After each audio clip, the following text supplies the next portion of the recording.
Hey guys, welcome back to the channel. If you're new here, my name is Megan May. This is going to be a little productive week in my life. And so currently I'm going to be doing my makeup. I just went to Little Hen, which is a really cutie restaurant, for breakfast earlier today.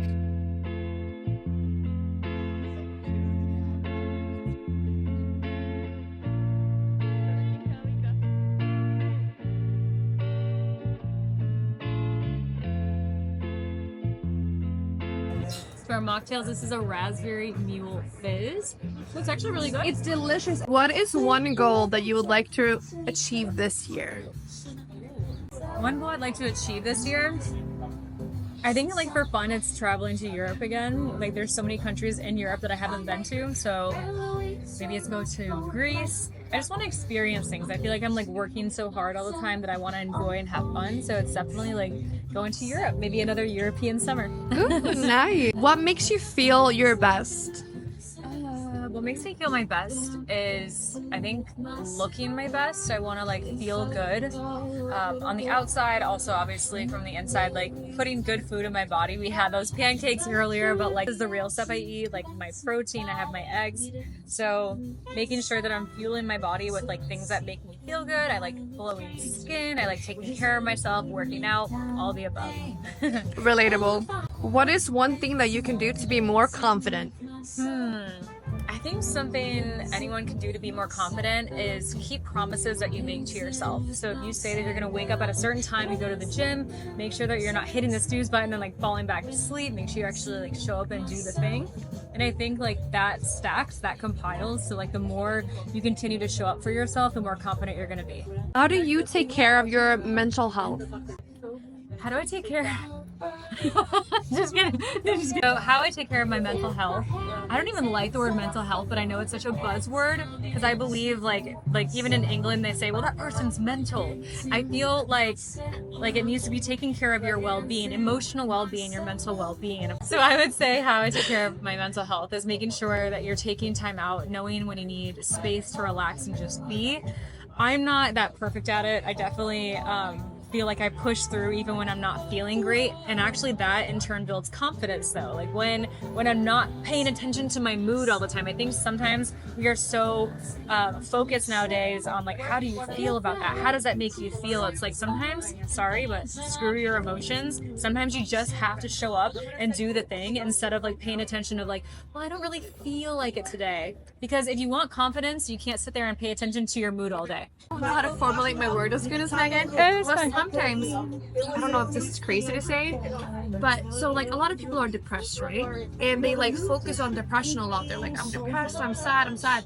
Honestly, we've all been there. But the moment that I was like, you know what, I'm just gonna be happy. And from that moment, I just like appreciated everything. I pray every day. I just decided to wake up happy and do my things. I'm happy. Yeah. I don't even remember the last time I cried. Oh my gosh. It's because you decided to be happy. I decided to be happy. You decided. And I decided to focus on like the good things and the happy things. Exactly. And I do hear you say that a lot. I'm not saying that we don't, all of us have stuff we go through. All of us do.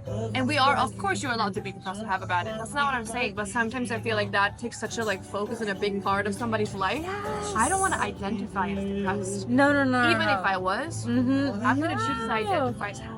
Amen. I love that. Cheers to that. Cheers. Seriously. Raspberry mocktail. Yes, raspberry mocktail. That's amazing. It's so true. It's like what we're focusing on, that's what's going to get bigger. What you focus on expands. Yes. So you got to focus on the positive and not sit there and go like, well, that's what happens in therapy. It's like people in therapy, they're literally gearing up. Think about how much time, how many hours you spend in therapy, because you have to plan to go to the therapist, and then on the way you have to focus on, or maybe an hour before you think, what am I going to say to my therapist today? And then you start repeating the same effing old story that happened to you like 2 years ago. It's like, well, therapist, this is what I went through. Well, how does that make you feel? Oh my gosh, then you're repeating and cycling that old emotion. It's going to be heavy to dig through. Yes, exactly. And if you think about it, think about these problems as like a big field of grass. Imagine a big field of grass. Every time you go to the therapist and rehash your problems, you are mowing down, or you are walking down that lane that makes you feel like shit. So you are essentially just pressing down that grass deeper and deeper into your mind of like reminding yourself how badly that moment made you feel. Literally everything that happens in life is a moment in time. Think about right now. Boom, now it's gone. Right now, move. Like always the next moving moment. Yes. So don't sit there and focus on That moment doesn't exist anymore. literally all that we have is this present moment right here, right now. So do yourself a favor. Stop walking down that grass path and keep pressing down that grass. The moment you decide to shift your focus and see this big field out here of all the other things that you could be focusing on, you can start to focus and start walking and making a new path, that path of happiness, that path of excitement, that path of things that make you feel good. And guess what happens then? That path of all that pressed down shitty grass, that brown grass that you have over here, it starts to grow again. And it starts to not become so noisy and so loud. It stops becoming so prevalent because you started focusing over here, pressing down this path that makes you feel happy and excited and happy to be alive. And then before you know it, that field over there is grown. And yes, it happened, but you're not sitting there focused on it. You're focused over here and you're happy. Applause. I want to add like a applause. I'm for myself now. I'm like, yes.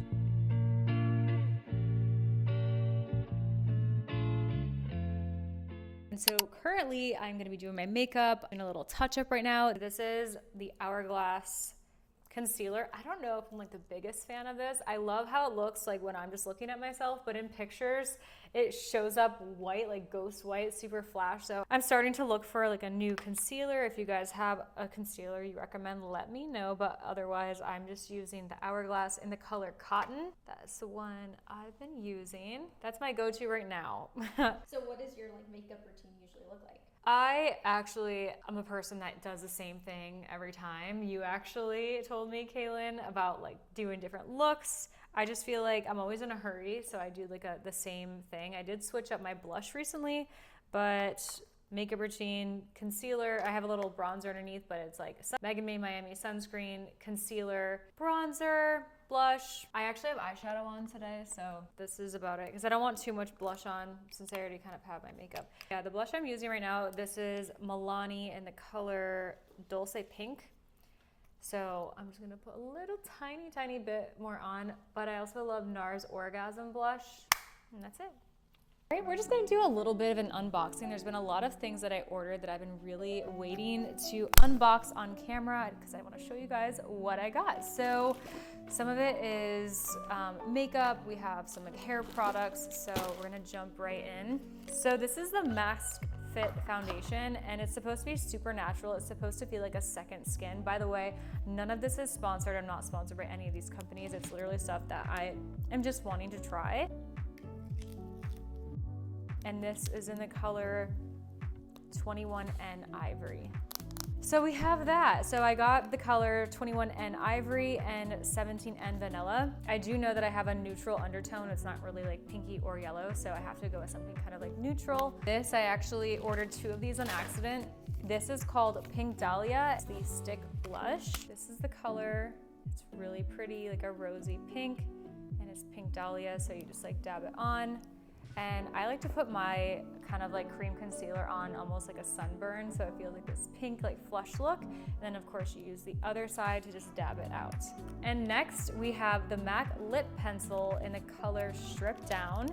So I was wanting to veer off a little bit into like some kind of like darker like lip liners just to see, but this is Strip Down. It's supposed to give you like this very second kind of more plump lip, I guess, instead of like I usually go with pinks. So I'll have to let you guys know what I think of this one. Again, it's MAC Strip Down. Okay, next I couldn't resist. I ended up unboxing this a little bit sooner instead of waiting, but these are 2 new eyeshadow palettes that I got. One is Dior. It's called Backstage Eye Palette, and this other one is called Spice Anastasia Beverly Hills. They are stunning. Like, these are just some go-to classic beautiful colors. I do have like light blue, sometimes medium. It depends on what I wear, but these colors are looking really pretty with my eyes. I actually am just getting into exploring like eyeshadows because I normally don't wear any, so this has been really fun. This next one is Spice, and I really like these. They are just stunning and really reflective. So it just looks really pretty. Okay, so this is Fenty Beauty mascara. Oops. And I actually got this one because I really love the packaging. It looks so pretty, so I'm excited to try this one. It is in the color black, and I just think the brush is really, really nice. I haven't tried this yet, but this is called Josie Moran Body Butter Vanilla Vibes with a bunch of Z's. We love it. It's supposed to be very hydrating for the skin. So I recently got my eggs retrieved. What's the right word? I had my eggs frozen. So right now I'm experiencing a little bit of dry skin, and the doctor said that's supposed to like go back to normal. But anyway, so I bought some cream just to like really make sure I have moisturizer on hand at all times, so nothing be cracking, if you know what I mean. Next we have Glowy Super Gel. This is in the color Star Glow by Say. And I got this because I want to mix this into like some self tanner for my face. It would make my skin like super glowy. So let's see what this looks like. So you can't really see it through the camera, but it does look very glowy, and this would be great if you just want to look like effortless and dewy without a lot of makeup. I would mix this with your sunscreen or with some self tanner and sunscreen, a little bit of this, and you're gonna have like this super glowy complexion. Then finally, I want to share with you guys, I got this from NuFace. It is called the Ionplex Hydrogel Power Patches. And every time I'm in the bath, I have to have some kind of either mask on my face or like an eye gel patch. So these are perfect. They're like very hydrating for your skin. And I just want to try these ones because I do love NuFace, but it just has this beautiful kind of like glacier icy blue color. So it's gonna look very galactic on the skin, and it's gonna be very hydrating. Later that same evening. We're just gonna do a little full moon rapid fire Q&A as we're walking. Let's go. Do you resonate more with your sun, moon, or rising sign? Oh my gosh, we're taking it astrology this evening. I love it. So do I resonate mostly with my sun, moon, or rising sign? So I am a Pisces sun. What else am I? A Taurus rising and a Libra moon. So if you're not big into astrology, Pisces is supposedly like more watery, dreamy, intuitive, connected to the spiritual realms. I definitely resonate with that. I'm an empath, and I definitely feel like I can feel people. I can read between the lines. People don't have to talk to me for me to feel what they're thinking. Pisces, I definitely resonate with that. I'm also, let's see, Libra, they're very balanced. I feel like I balance logic with my emotion pretty well. And then as far as Taurus, from what I know about Taurus is they come across as like very grounded. I don't know how grounded I really come across, honestly. I feel like I'm a big dreamer and I'm a big doer. So I think I resonate most with Pisces and then some Libra. What's your secret to staying disciplined without burning out? My secret to staying disciplined without burning out? I just burn out. That's the truth. We just, burn the candle at both ends. And, when it's out, it's out. I take like a 2-day nap, something like that. I don't know, I'm kidding. But honestly, I probably have to get better at that if I'm being honest, like taking more breaks. But I just see it right now as I am young. I have the energy and the capacity to give life my all. I don't feel like I have to take that many breaks. I feel best when I'm giving life my all. So how do I not burn out? I do my best to listen to my body, but I feel good about giving life all I have right now. I am obsessed right now with the moon. It is apparently a Leo full moon. That's it for the vlog. Thank you guys so much for coming along with me. If you enjoyed this video, please be sure to give it a big thumbs up, hit that subscribe button, and I'll see you in one of these videos up next.